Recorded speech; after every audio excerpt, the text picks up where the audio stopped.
Hello Leo, Sun, Moon Rising and Venus signs. Kamusta kayo? Sana po inasa mabuti kayong kalagayan. Welcome back po sa Star Tarot at kung bago kayo rito, welcome din po kayo. Please subscribe, like, share my videos and leave me a comment kung nakaresonate kayo. Leo, panay cellphone siguro kayo, panay gadget, no? Kaya ano to parang ito siguro yung itsura ninyo. Imbes na magkaharap at mag-usap, 'di ba, talikuran kasi ang kanya-kanyang kausap, cellphone or gadget, ayan. So, maaaring ganyan na ang nagiging sitwasyon sa bahay ninyo, 'no? Hindi naman para sa lahat, 'no? May mga iba-iba lang siguro sa inyo na ganito na yung sitwasyon, ganito na yung itsura, 'di ba? So, imbes na mag-usap, imbes na magkamustahan, 'di ba? Kasi baka maghapon kayong hindi nagkasama at nagtrabaho, pag-uwi hindi pa rin nag-uusap 'no, at, mas kausap yung cellphone, yung online community. So, maaaring ganyan ang sitwasyon ng iba sa inyo. So, that's a heads up para sa iyo, 'di ba, na, "Hello, ito yung itsura ninyo, oh. So, ano na magagawa mo diyan?" 'Di ba? Para baguhin 'yan for the better kasi maaaring mapapansin ninyo, "Parang hindi ko na nakakamusta man lang yung mga mahal ko sa buhay kasi focus na kayo doon sa inyong cellphones." So, we also have good news. May mga magandang balita din na paparating. There could be a wonderful surprise na pwedeng dadating dito.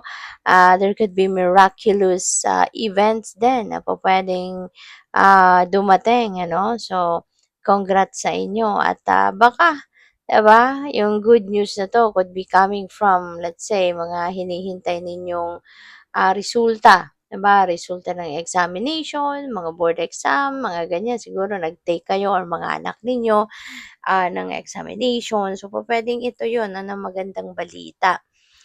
Pupuwede rin na coming from your examinations, 'no? Siguro, physical examinations, mga check-up ninyo. So, there could be good news about that as well. Or pupuwedeng baka naghihintay kayo ng visa, 'no? Yung mga travel docs ninyo, baka 'yun ang hinihintay ninyo. So, 'yan, baka ma-receive niyo na, 'di ba, sa courier ang inyong mga dokumento. So, puwedeng gano'n din or could be anything. 'Di ba? Could be something 'no, na hindi ninyo inaasahang balita and, eto na, magandang balita ang dadating. So, for some of you naman merong conflict 'no, baka meron ditong pag-aaway, verbal ano, ang pag-aaway na 'to. Siguro diskusyon, nagkaroon or magkakaroon siguro kayo ng heated argument with someone. So, as much as possible, iwasan ninyo 'yan ano, na magkaroon kayo ng heated argument. Lalong-lalo na kung meron kayong mga physical condition 'no, katulad na lamang ng hypertension, masamang magalit, 'di ba? May mga sakit sa puso, masamang magalit. Kaya as much as possible iwasan ano, kasi din kapag galit tayo, 'di ba? Tayo lang din naman ang kawawa, hindi ba? Tayo nai-stress o kung magagalit kayo diyan, makikipagsagutan kayo, 'di ba? Sino ang kakabahan? Sino yung magpapalpitate ang dibdib? Sino yung iinit ang ulo to the roof, 'di ba? Kayo lang din. So, kayo lang din ang kawawa diyan. Kaya gamitan ninyo ng ibang ibang approach, 'no? Kung meron kayong hindi pagkakaintindihan, idaan mo sa ibang pamamaraan, 'di ba? Pupuwede naman siguro na magharapan kayo na maayos ang pag-uusap, 'di ba? Yung gano'n. So, depende sa inyong sitwasyon. Pero as much as possible kung maiiwasan na magkaroon ng ganiyang parang sigawan na 'yan nangyayari, 'no, yung parang susuntukin niyo na ang bawat isa sa galit, ano. So, kung puwede rin naman, 'di ba, na idaan sa ibang pamamaraan na hindi ganiyan, hindi mag-pisikalan, hindi magsigawan, 'di ba? So, mas mabuti 'yon para kayo mismo din ano, hindi rin kayo mai-stress ng bonggang-bongga, okey? Kasi kayo lang din diyan ang kawawa. Kayong tataas ang presyon, kayo yung kakabahan, kayo yung alam mo na, hindi mo alam kung ano pang puwedeng mangyari, 'di ba? So, ayun, kalma-kalma lang. So, by the way, maraming salamat for subscribing. And if you haven't subscribed yet, subscribe na po kayo. And also, maraming salamat din for not skipping the ads kasi malaking bagay po yan sa akin. And kung gusto din po ninyo na mag-join sa membership, just click the join button po sa baba ng video. Okay? Thank you po. So, we have strength.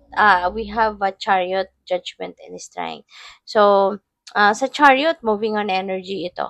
No, this is moving on energy. Galing kayo dito sa isang sitwasyon na problemado kayo, nahirapan kayo, yung gano'n. It's a challenging situation, pero magaling kayo dahil napagtagumpayan ninyo ito. You were able to succeed. You were able to rise above that situation at napagtagumpayan ninyo.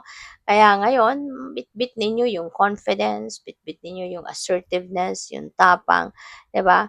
Kasi galing kayo sa isang tagumpay. Marami kayong pinagdaanan, mahirap na sitwasyon dyan, but you were able to rise above that, no? At kung saan kayo patungo ngayon, where you are heading, mas confident kayo, 'di ba? Mas matapang kayo, mas kampante kayo na kung ano man ang maaaring pagdaanan ninyo mga challenges, kayang-kaya ninyo 'yan, no?